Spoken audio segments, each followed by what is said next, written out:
Provérbios capítulo 15. A gente sempre começa com 10 minutinhos de gotinha de sabedoria.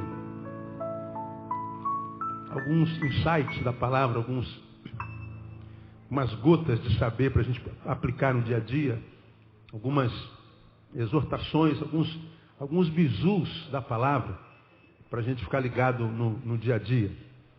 Provérbios capítulo 15. Quem já abriu, diga amém. A maioria, né?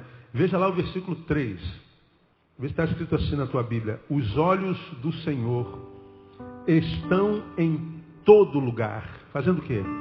Vigiando os maus e os bons. Vamos ler juntos, mesmo nas versões diferentes? Vamos lá? Os olhos...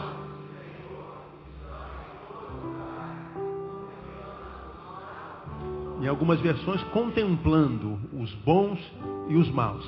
Então, esse texto está dizendo que os olhos do Senhor são olhos aos quais nenhum lugar está fechado. Né? Senta um pouquinho e vamos pensar um pouquinho nessa palavra aqui. Esse é um versículo que ele pode causar, deveria causar, dois tipos de reações em nós. Diferentes em nós. Dois tipos. Em uns, uma, em outros, outro. Como se eu ando no caminho de Deus, ando no caminho certo, ando na vontade de Deus, saber que os olhos de Deus estão sobre mim é alegria pura. Então é só ir para a galera. Então eu estou tranquilo, né? Porque eu conheço meu coração, sei dos meus passos, sei o que faço e sei como é que eu estou na presença de Deus. Então, se essa pessoa está bem com Deus, saber que os olhos de Deus estão sobre ele, gera ainda um conforto ainda maior. Porque, primeiro, Deus está vendo o quanto ele está se esforçando para fazer a vontade dele.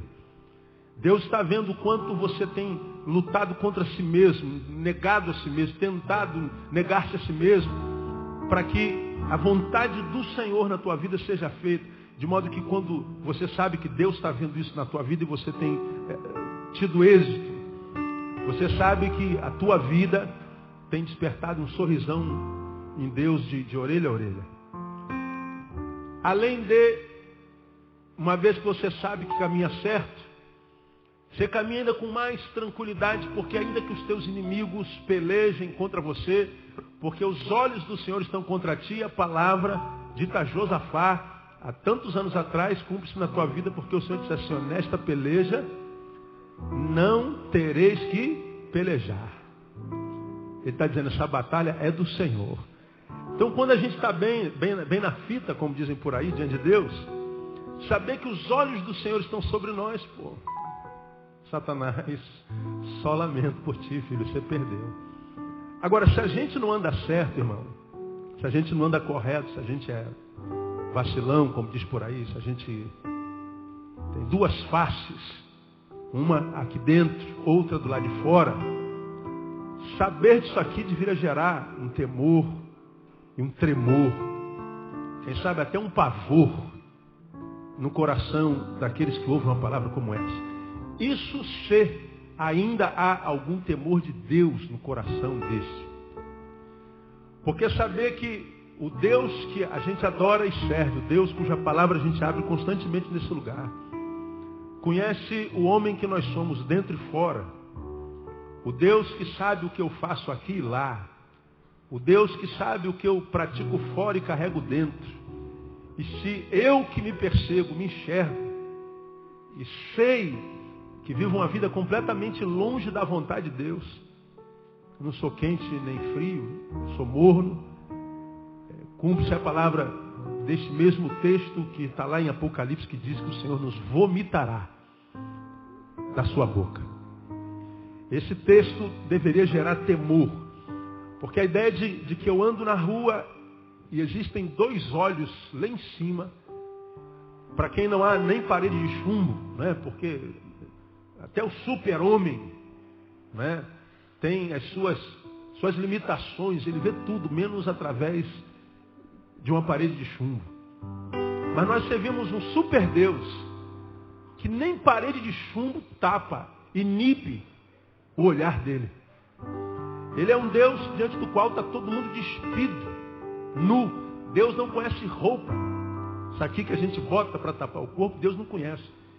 Aliás, Deus não conhece nem corpo. O corpo que a gente usa para ser a roupagem da alma, Deus não conhece nada disso. Deus, quando olha para a gente, Ele atravessa a gente de um lado para o outro, conhece de cima a baixo. E essa palavra é uma palavra que deveria calar no nosso coração, porque nós não podemos brincar com esse Deus, irmão. Esse é um Deus com o qual não se brinca. Eu diria para ti o seguinte: brinque com Satanás. Diga que Satanás é um bobão, seja lá o que você quiser chamar. Satanás é um trouxa, é um Zé Mané. É mesmo. Ele é um inimigo a ser vencido, um inimigo já vencido e não a ser vencido. Ele já está debaixo dos nossos pés. Então, com o diabo, a gente não tem que se preocupar, embora a maioria dos crentes se preocupem mais com o diabo do que com o próprio Deus. Não é? Então, com o diabo, a gente não precisa nem lembrar dele no dia a dia, porque quando a gente anda debaixo da sombra do Todo-Poderoso, a gente descansa nele. Aquele que habita no esconderijo do Altíssimo, o que acontece? A sombra do Onipotente descansará. Aquele que habita, não é o hóspede que vai e volta. Não é o hóspede que passa um tempinho lá na presença dele, mas porque é hóspede, pode até dormir uma noite lá, mas ele vai sair de lá mais cedo ou mais tarde, porque o hóspede, ele não habita ali. Essa promessa: descansará a sombra do Todo-Poderoso, aquele que habita. Então, se a gente anda no caminho de Deus, Satanás, a gente risca do rol de pessoas que nos preocupam. Ele simplesmente não existe. Satanás não existe. Como nós não existimos para Satanás. A Bíblia diz: sujeitai-vos, pois, a Deus e resistam ao diabo. Se você se sujeitar a Deus e resistir ao diabo, o que ele faz? Ele foge. Você acredita nessa palavra, meu ou não? Diga, irmão, ele foge, irmão.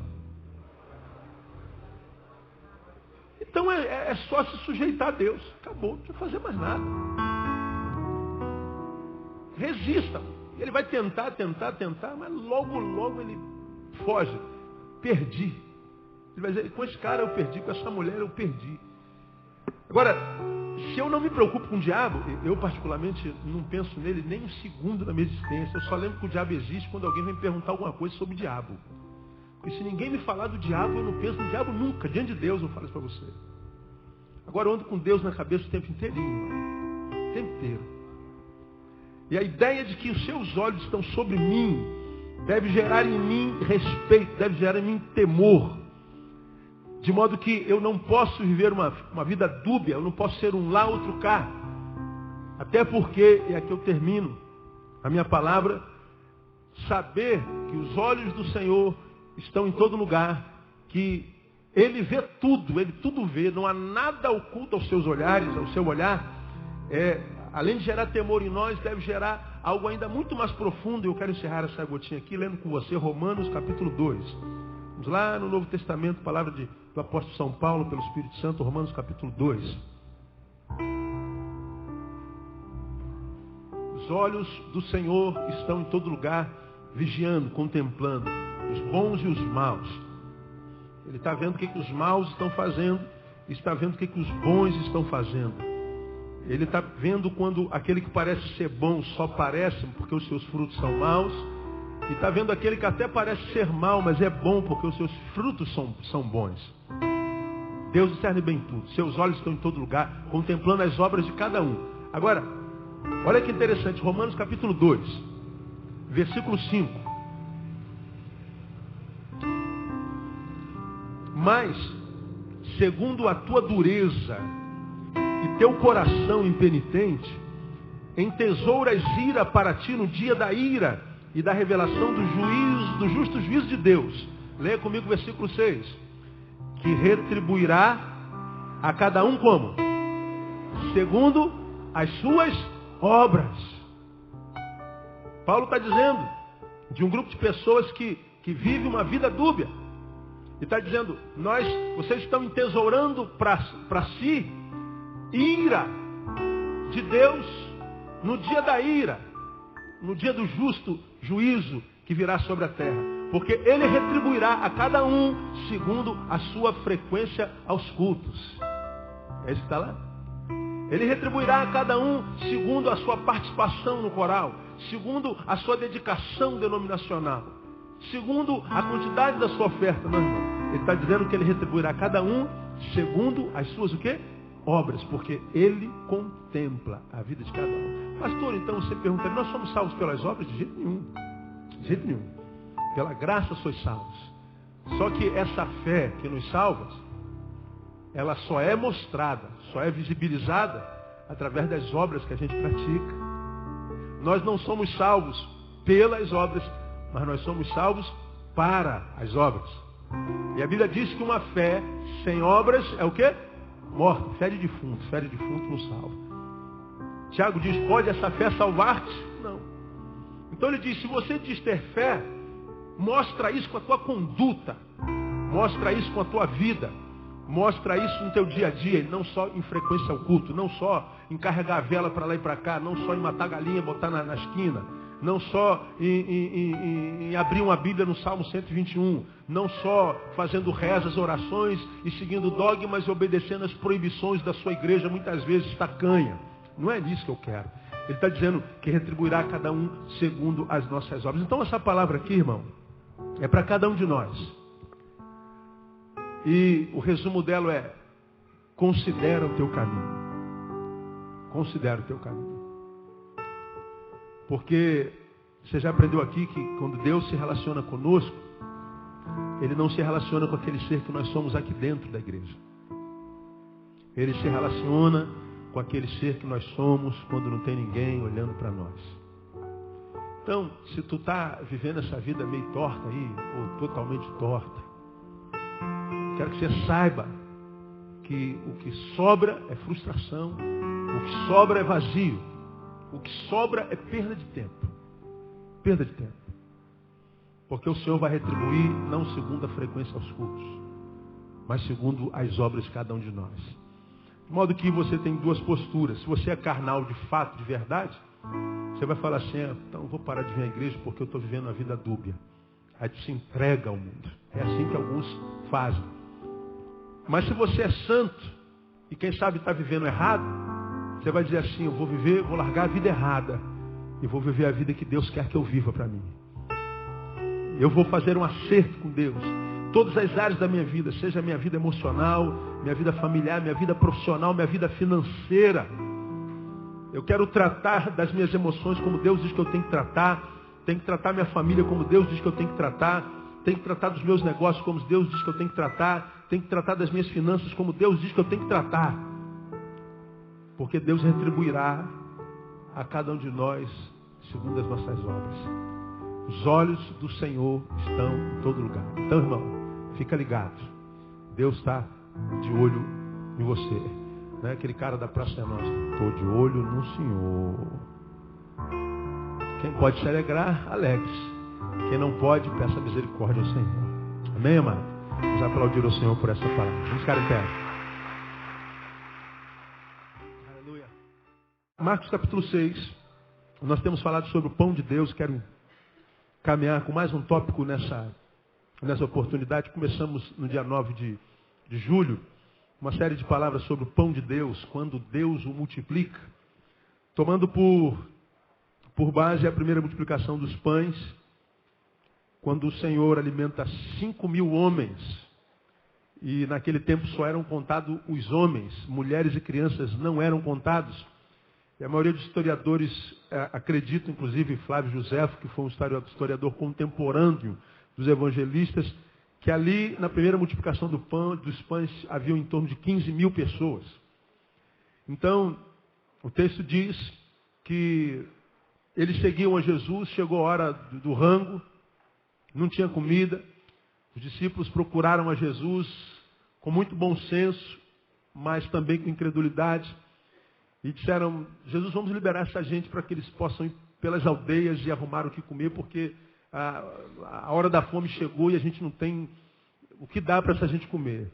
E Jesus, ao contrário, disse, dá-lhes vós de comer.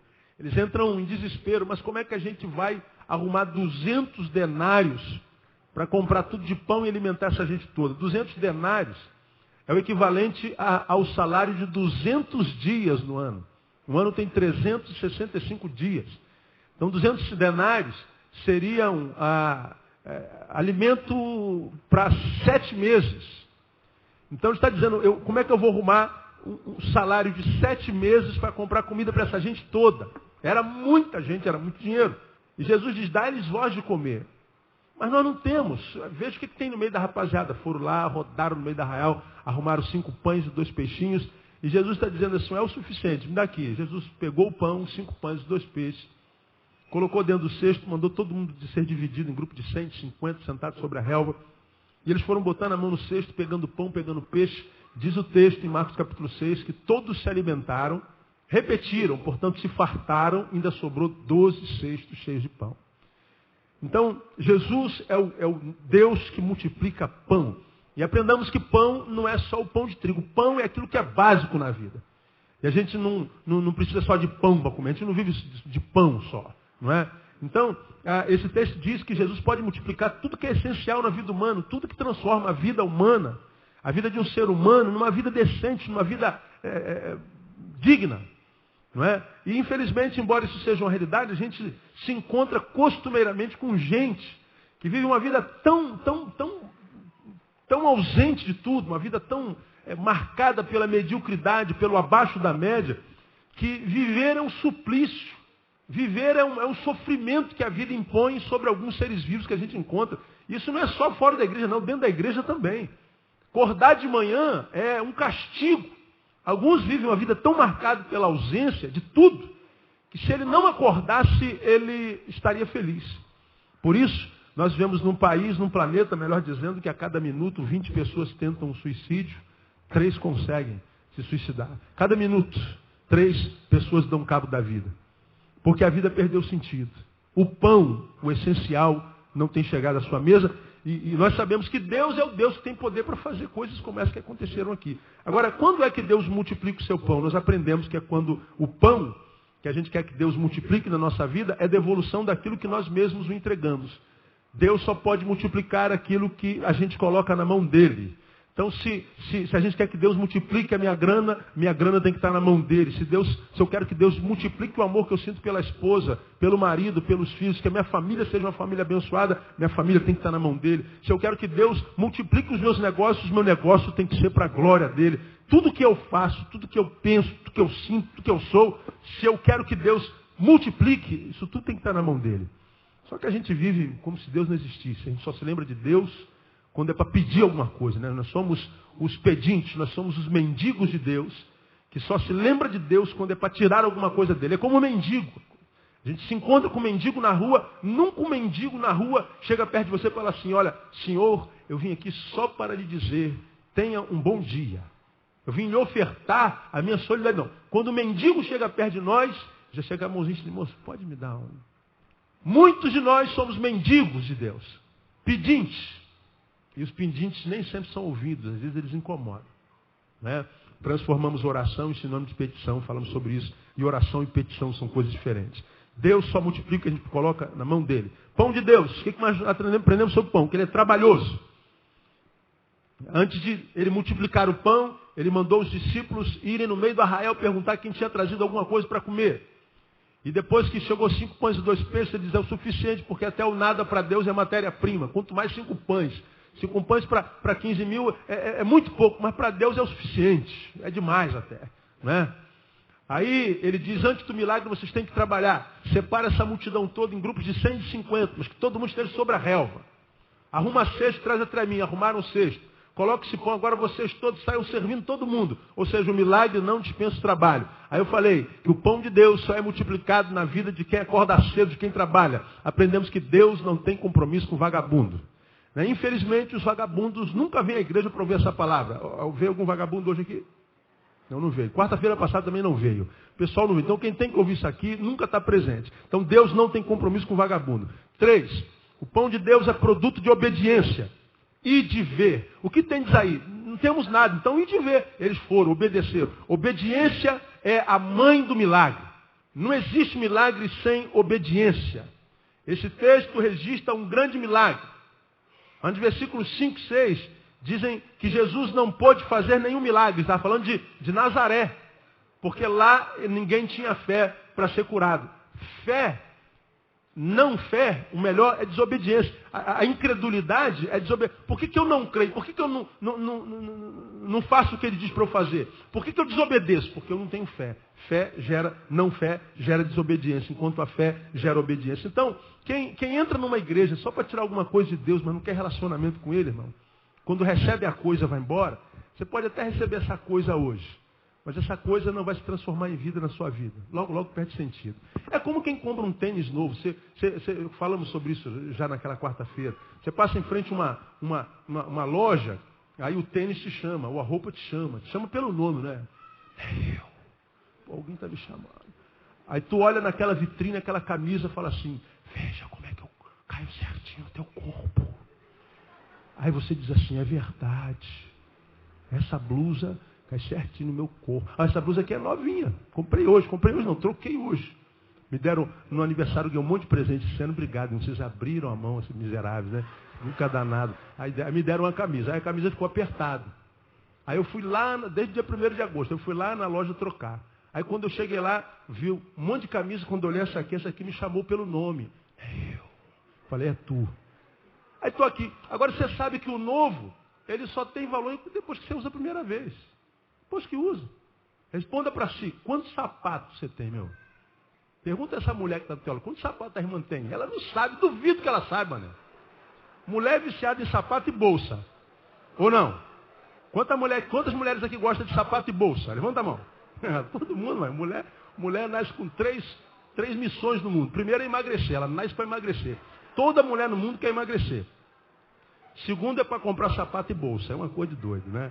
E nem sabe. Agora, não adianta vir aqui só para tirar alguma coisa de Deus. Tem que obedecer a palavra, tem que ser obediente.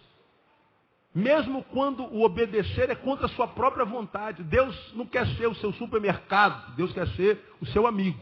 Né? Falamos sobre isso. 4. O pão de Deus é gerado pela esperança. Quem perde a esperança perdeu a capacidade de ser feliz. E hoje eu quero dizer o seguinte. O pão de Deus, em 6º lugar, é privilégio de quem reconhece que nem só de pão vive o homem. O pão de Deus é privilégio para quem reconhece que nem só de pão vive o homem. Porque o cara que vive correndo atrás do pão, está correndo atrás do pão, porque o pão está correndo dele. E aí como é que está a vida, irmão? Correndo atrás. E aí, brother, como é que está? Ih, pastor, estou correndo atrás. Vamos pagar um mico, Lenilson, já que você está aqui no primeiro banco. No hop. 1, 2. Eu estou correndo atrás. Vamos lá. À direita. Estou correndo atrás. Vamos lá. E aí? Ô, irmão, como é que está a vida? Estou correndo atrás. E aí, Jorge, como é que está? Estou correndo atrás. E aí? E aí, Genal, como é que está? Correndo atrás da bênção. Lenilson é uma bênção. E aí? Irmã Georgina, como é que está? Correndo atrás da bênção. Pode sentar. Pô, vai chegar uma hora, meu.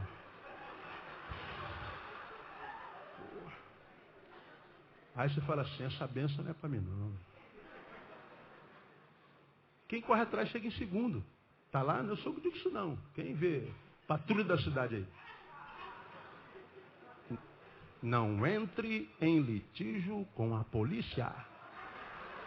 Para não virar notícia. Eu nunca ando de carro, mas quando eu estou de carro, se eu estou no carro meio-dia, não adianta que eu ouça aquela baboseira, né? Paulinho Gogó, então, quem não tem dinheiro conta a história.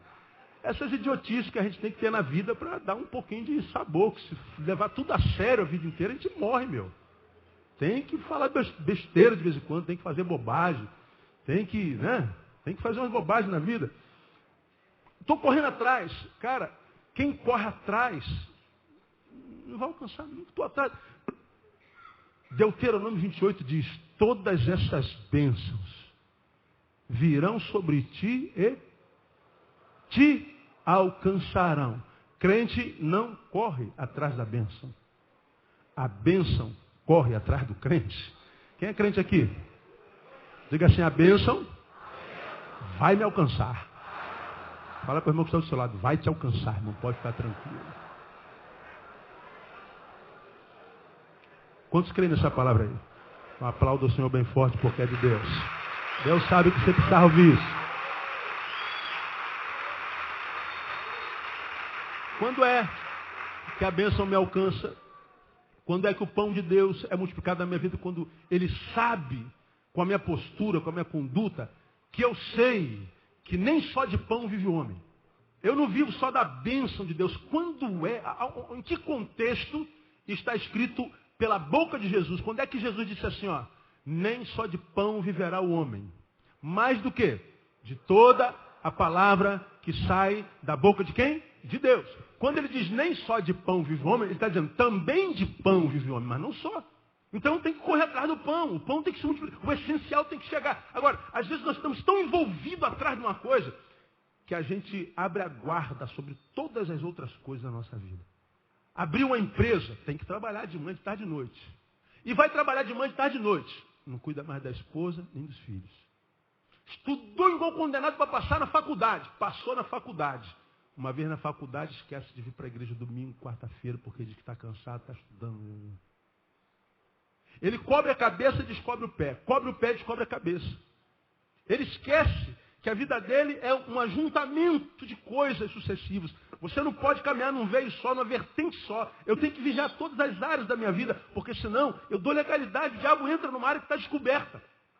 E às vezes nós estamos, porque temos necessidades, como eu falei antes da oração, tão envolvidos por um problema e com a ansiedade da resolução do mesmo, que a nossa vida vive e gira em torno desse problema. Agora nós acordamos pensando na necessidade, dormimos pensando na necessidade, almoçamos pensando na necessidade, vamos para a cama pensando na necessidade, e às vezes você vai amar a tua esposa, não acontece porque você estava pensando na necessidade aí. O que foi, amor? Ah, não estou legal, amor. Não estou legal.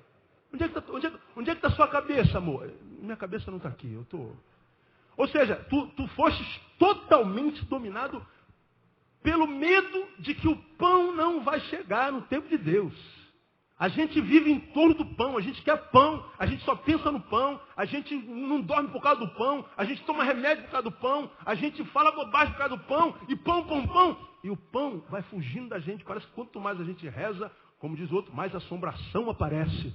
Aí o Senhor está dizendo, porque o pão é privilégio de quem reconhece que nem só de pão vive o homem. Quando é que Jesus disse que nem só de pão viverá o homem? O Espírito Santo o leva para o deserto. E diz lá o texto de Mateus capítulo 4, o leva para o deserto para ser tentado por quem? Deus tem essas coisas doidas que a gente não sabe explicar. Ele tem mania de entregar alguns na mão do diabo. Ele fez a mesma coisa com Jó. Tudo que ele tem é teu, só não toca no que ele é. E ele tocou em tudo que ele tinha. Mas por que Deus entregou Jó e tudo que ele tinha na mão do diabo? Por uma razão. Deus sabia quem ele era. De modo que quando Deus sabe que... nunca mais esqueça, nota, porque isso aqui é profundo. Quando Deus entrega um filho na mão do diabo, ele o faz porque conhece o que esse filho é. Agora, porque ele sabe quem esse filho é, ele sabe que Satanás nunca vai conseguir tocar na sua essência. De modo que quando Deus, mesmo que nos entregue na mão do diabo, o mal que o diabo nos faz se reverte em bênção para a nossa vida. Porque Deus sabe, porque me conhece, porque te conhece, que se ele tocar em tudo que eu tenho, ele sabe que o meu coração não está em nada do que eu tenho. Ele sabe que o meu coração está nele. De modo que quando Satanás toca e tira tudo que eu tenho, Deus relaxa porque sabe o que ele está fazendo. E porque ele me conhece, ele sabe que as dores não me deformam diante dele, como eu já preguei aqui no passado, porque as dores têm poder de fazer alguma coisa, uma deformação tremenda na vida de muitos. Então, deforma da qualidade de adorador para murmurador. O cara se diminui com a dor. Agora, quando Deus conhece nossa essência, ele sabe que de fato nós estamos no altar, a dor não vai me deformar. Então ele entrega a mim na mão do diabo, como fez com Jó tranquilamente, como fez com Jesus. Como permitiu que Daniel caísse na cova dos leões, como permitiu que os 3 caíssem na fornalha ardente. Permissão de Deus, às vezes Deus entrega. Agora, Satanás pensou que ia deformar Jó, mas Jó disse assim, olha, nu saí do ventre da minha mãe, nu tornarei para lá. O Senhor o deu, o Senhor o tomou. E como é que ele concluiu, hein? Bendito seja o nome do Senhor. Eu fico imaginando a cara do diabo quando vê um negócio desse, meu. O cara perdeu 10 filhos, perdeu todos os bens, fazenda, depois eu tirei a saúde do miserável. E ainda por cima toquei no coração da mulher que diz, amaldiçoa logo esse Deus e morre, Jó. Não vale a pena servir a Deus sem receber pão dele. Aí Jó de novo abre a voz, mulher, como fala qualquer doida, fala tu. Receberíamos o bem de Deus, não receberíamos o mal? E diz o texto, Jó não pecou contra o Senhor. Eu fico imaginando o diabo do lado ouvindo isso. Isso, não se permitir deformar, é duas coisas. Primeiro, mostrar onde é que está o nosso coração. Não está no pão. Nosso coração está no padeiro. Aquele que faz o pão, aquele que dá o pão. Então, pode faltar o pão de hoje. Parece que eu vou morrer de fome, mas eu conheço o padeiro. Eu conheço o abençoador. Ele não me faltou até hoje. Ele não me permitiu morrer de fome até hoje. E não vai me permitir morrer de fome daqui para frente. Então, Senhor, louvado seja o teu nome. E aí, segundo, isso não só é dizer onde é que está o coração, como isso é também resistir ao diabo. Já falamos sobre isso hoje. Quando a gente resiste ao diabo, o que o diabo faz? Foge. O diabo olha para pessoas como Jó e diz assim, não adianta. Onde é que eu vou tocar nesse homem? O que mais que eu posso fazer para esse homem blasfemar? Eu já tirei família. Eu já tirei bens, tirei saúde. O que eu posso fazer mais contra esse cara? Imagina o corpo diaconal do inferno pressionando o pastor diabo. Ei, pastor, tem que fazer alguma coisa. O cara lá ainda não murmurou, o cara ainda não é. Imagina. A diretoria do inferno questionando a capacidade do diabo de gerar dor na vida de um ser humano. Pô, meu senhor. Tu é o capeta ou tu não é, pô? Tu é o príncipe das trevas ou não é? Olha o cara lá glorificando ao Senhor, todo torto, todo doente, todo arrancando a telha, com telha as cascas da ferida e dizendo, aleluia, podia ser pior, glória a Deus. E o Jó adorando. Você imagina a perplexidade do diabo? O que eu posso fazer contra esse homem? Qual é o poder que o diabo pode exercer contra a nossa vida, se o nosso coração está liberto do pão? Que tipo de poder ele pode exercer contra mim, contra você? Como? Porque a Bíblia diz que se alguém é nascido de Deus, o que está escrito lá no final? O maligno não o toca. Não toca no que ele é, não no que ele tem. No que ele tem, ele pode tocar. Agora, se eu sou na presença de Deus, Satanás não me toca, ele vai tirar o pão, ele vai tirar o que ele quiser. E a gente não vai se deformar, porque o nosso coração não está no pão. Porque a gente sabe que nem só de pão vive o homem. E aí o diabo diz, eu não tenho poder contra esse cara, meu. Vou tirar mais o quê? Aí o diabo foge de nós. Porque ele descobre que Jó entendia e reconhecia que nem só de pão vive o homem. E aí o que acontece quando Deus entrega na mão do diabo um servo? E esse servo não se deforma, porque Deus já o conhecia. Diz o texto que Deus restituiu a Jó 4 vezes mais. Mudou o cativeiro de Jó. Jesus, da mesma forma, diz o texto, que Deus o levou ao deserto pelo Espírito para ser tentado. Passou quantos dias, quantas noites lá? Quem se lembra? 40 dias, 40 noites. Depois teve fome, lógico, 40 dias, 40 noites. Aí, irmão, não quer emagrecer? Faça um teste. Jesus, homem, pode, você pode também. Fecha a boca, que aí dá. Aí o homem sentiu fome, aí o diabo aparece. Ora, o diabo só nos tenta na nossa fraqueza. Ora, se o teu problema é dinheiro, irmão, Deus não vai te tentar colocando um cachorro na tua frente, não vai. Se o teu problema é mulher, ele não vai botar um negão na tua frente para te tentar. Não vai. Ele vai lá no calcanharzinho de Aquiles. Jesus está com fome, ele com essa fraqueza. Jesus diz assim, se tu és Deus mesmo, transforma essa pedra em quê? Pão. Primeiro ele diz assim, a fome pode ter afetado as emoções dele, corpo ferido, corpo mal alimentado, pode ter alimentado até o juízo dele, a estima dele, de repente ele nem sabe mais quem ele é. Se tu és Deus, ou seja, ele queria saber se Jesus tinha convicção de quem era. Transforma essa pedra em pão. Ora, ele estava com fome. E a pergunta que eu lhes faço, Jesus tinha poder para transformar aquela pedra em pão? Quem crê? Diga, eu creio. Eu também creio. Agora eu vou fazer uma outra pergunta. Se Jesus transformasse aquela pedra em pão e comesse, ele teria cometido algum tipo de pecado? O que você acha? De repente não. Mas aí Jesus não faz o milagre e sai com essa. Não, Satanás, eu posso transformar em pão sim, mas eu quero que você saiba, e toda a posteridade depois de nós, que esse episódio que nós estamos vendo aqui, o diabo vai atravessar as gerações, quero que todos saibam que nem só de pão vive o homem, mas de toda a palavra que procede da boca de Deus. E por que ele não transformou aquela pedra em pão? Por causa de mim, por causa de você. Porque alguns de vocês, o marido foi embora e você disse assim, eu não vou conseguir viver sem esse homem. Sem esse pão eu não vivo. Perdeu o emprego? Pastor, sem esse emprego eu vou morrer. Teu carro foi roubado? Pastor, eu não vou conseguir viver sem esse carro. Pastor, o meu filho morreu. Eu não vou conseguir viver sem esse filho. Você não vive só pelo filho, nem só pelo marido, nem só pelo carro. Você não vive por nada que está ao teu redor, que seja concreto, que você toque. Você não vive só disso. Nem só de pão vive o homem. Não só da bênção, não só do que eu tenho. Eu vivo da palavra de Deus. Esse texto está dizendo que o pão é multiplicado. Quando Deus percebe que nem só de pão vive o homem.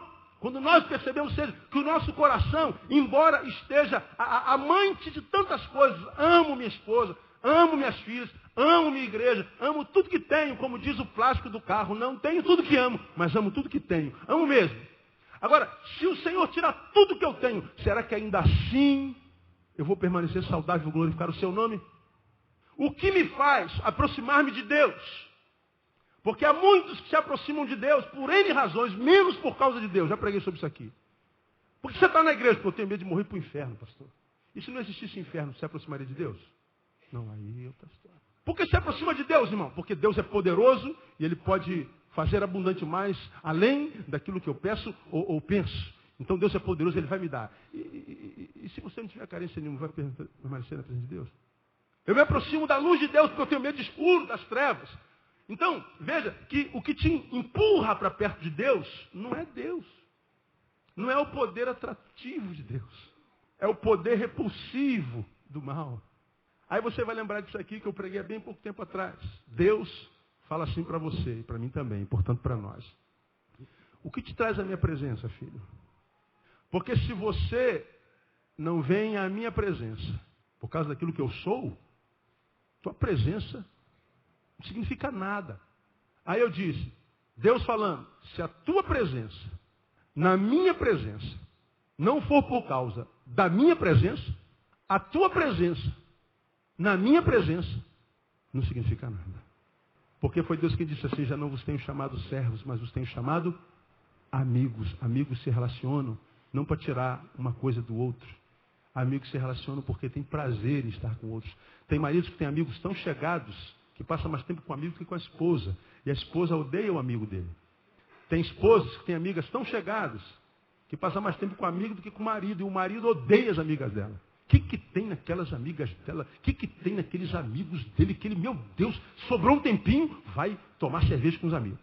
Sobrou um tempinho, vai para a casa das amigas. E vive com as amigas. O que tem lá? Tem ela. Tem ele. É o amigo. É a amiga. Amigos gostam de passar tempo juntos. Estão conversando o quê? Nada. Às vezes conversa fiado, só conversa abobrinha. Ganhou o que estando lá, amor? Eu ganhei nada, eu só estive com ele. É amigo. Agora com Deus, a gente sempre quer tirar alguma coisa. A gente sempre quer roubar dele alguma coisa, pedir a ele alguma coisa. Não é uma amizade desinteresseira.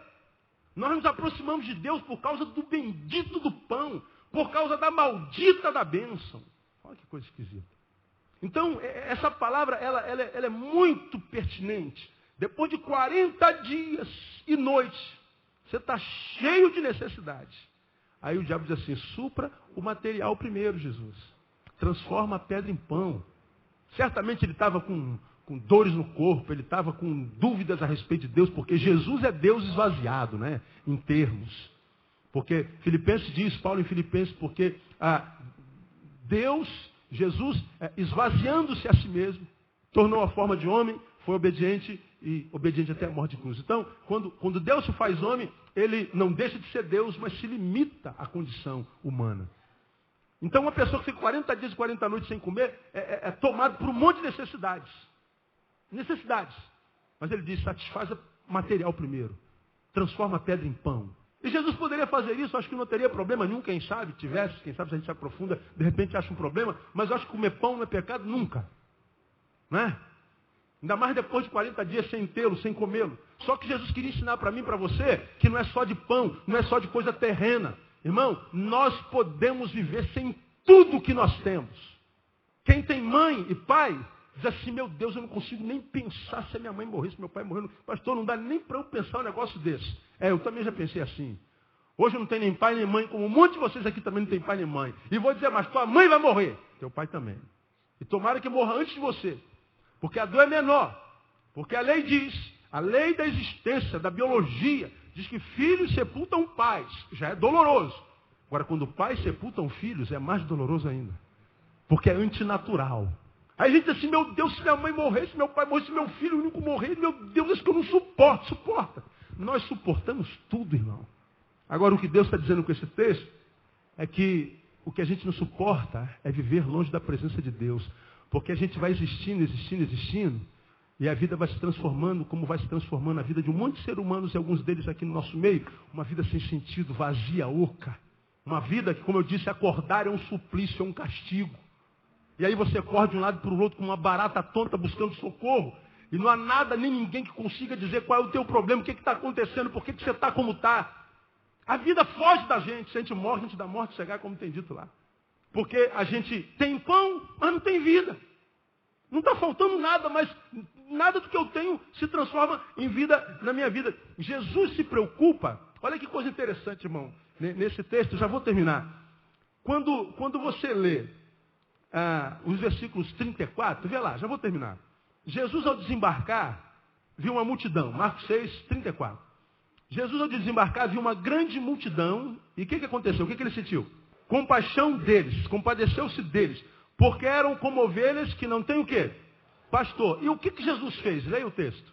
Começou a ensinar-lhes muitas coisas. Jesus olha para a multidão e se compadece deles. E qual é a atitude dele? Vem cá que eu vou ensinar vocês algumas coisas. Jesus ensina.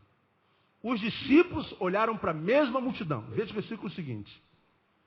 35. Estando a hora já adiantada, aproximaram-se deles seus discípulos e disseram, o lugar é deserto e a hora já está muito adiantada. Despede-os para que vão aos sítios e às aldeias em redor e comprem para si o que? Leiam.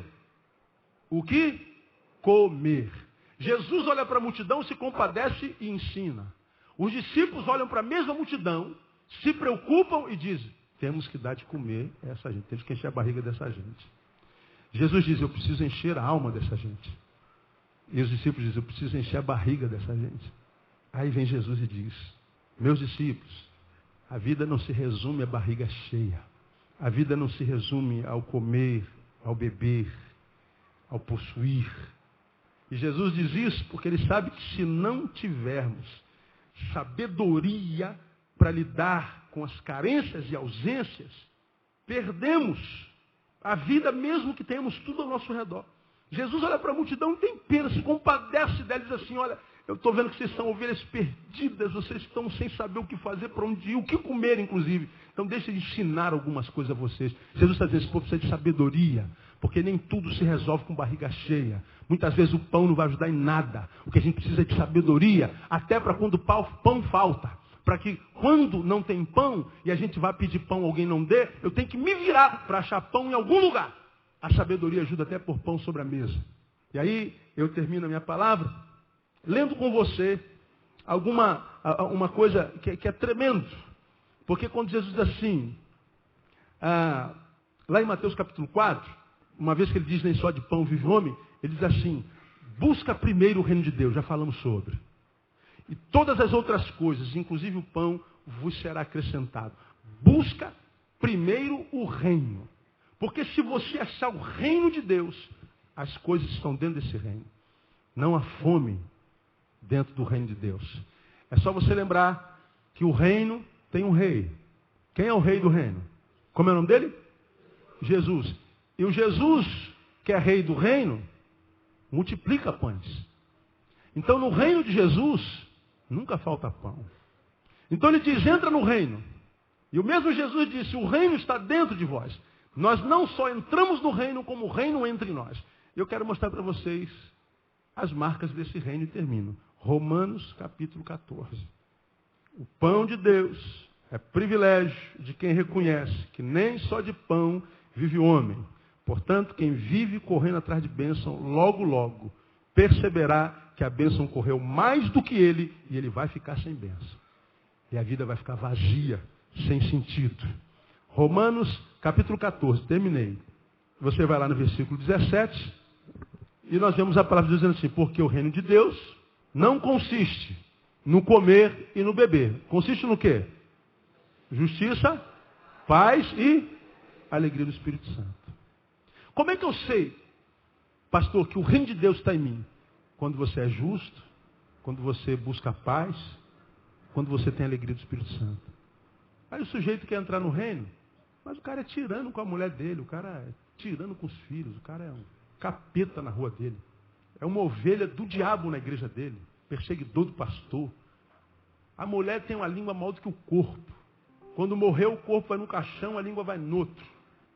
Não libera uma palavra de graça sobre ninguém.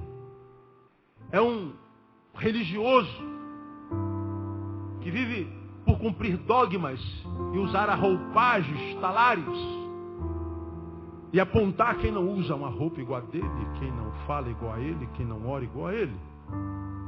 É aquela pessoa que sabe tudo que de errado fizeram os outros, mas não exalta nada que de bom os outros fizeram. Ele acha que está prestando um excelente serviço ao reino de Deus. Que reino e que Deus é esse? Porque o reino de Deus é o seguinte, amar que é justiça. Bem-aventurados que têm sede de justiça, porque eles herdarão o reino. Nós somos marcados por um senso de justiça enorme. Nós damos o que é direito a alguém, não abrimos mão do que é nosso direito. Nós somos justos, nossa linguagem é temperada, nossa conduta no caminho é marcada pela paz, pela solidariedade. Nós não vamos girar enquanto viventes em torno do nosso umbigo. Nós vamos ser solidários. Agora nós vivemos num mundo, as pessoas só reivindicam. A gente critica os corruptos do Congresso, mas paga propina para o guarda. A gente dá a volta em todo mundo para se dar bem. Aí diz, eu sou crente, eu sou cidadão, uma ova que serve. Você está se enganando. É paz. Paz é cumprir o que a palavra diz. No que depender de vós, tende paz o quê? Com todos os homens. Isso implica em perdoar. Tem que perdoar o pai que estuprou. Tem que perdoar o marido que te traiu. Tem que perdoar a esposa que foi embora. Tem que perdoar aquele que te chamou de gorda. Tem que perdoar aquele que te roubou. Tem que liberar perdão. Perdão você já aprendeu. É difícil. Porque perdão é aumentativo de perda. É uma perda grande. E a gente não nasceu para perder. Mas ou a gente aprende a perder para ganhar, ou enquanto a gente só quiser ganhar, vai perdendo na vida. A vida inteira. Tem que perdoar, não tem jeito. Se não perdoar, alguns dos que aqui estão me ouvindo, lá na net, no mundo inteiro, e vão pegar esse CD amanhã, não adianta, irmão. Disse para alguém ontem no meu gabinete pastoral. Falei, irmã, se a senhora não perdoar, a senhora vai rodar o mundo inteiro, a senhora pode fazer penitência, a senhora pode se matar, que a senhora vai para o inferno. A senhora não vai conseguir viver. A sua vida está amarrada ao seu passado. Ou a senhora fica no prejuízo e libera isso. Ou a senhora vai viver amarrada. A senhora não vai conseguir ter paz. E a marca do reino é justiça, paz. E só se pode ter alegria no Espírito Santo quem está em paz. Quem é justo. Porque quem vive em justiça vai ver assombrado pelos juízes da vida. A vida inteira. Pelos carrascos, pelos acusadores. O nome de Satanás é acusador. Acusador. O pão de Deus é um privilégio para quem reconhece que nem só de pão vive o homem. Então, irmãos, mais do que as bênçãos que nós imaginamos precisar, nós precisamos da intimidade com Deus, da sabedoria de Deus. Porque se a gente buscar essa intimidade que gera sabedoria no nosso coração, esquece as bênçãos. Elas virão sobre ti e te alcançarão. O Deus que prometeu não pode mentir. E a sua palavra diz que aquele que começou em vós a excelente obra é fiel para terminá-la até o dia de Cristo Jesus. Que Ele te dê essa sabedoria, essa intimidade pelo poder da sua palavra. Quem recebe, dê o melhor aplauso a Ele, porque Ele é digno. Aleluia.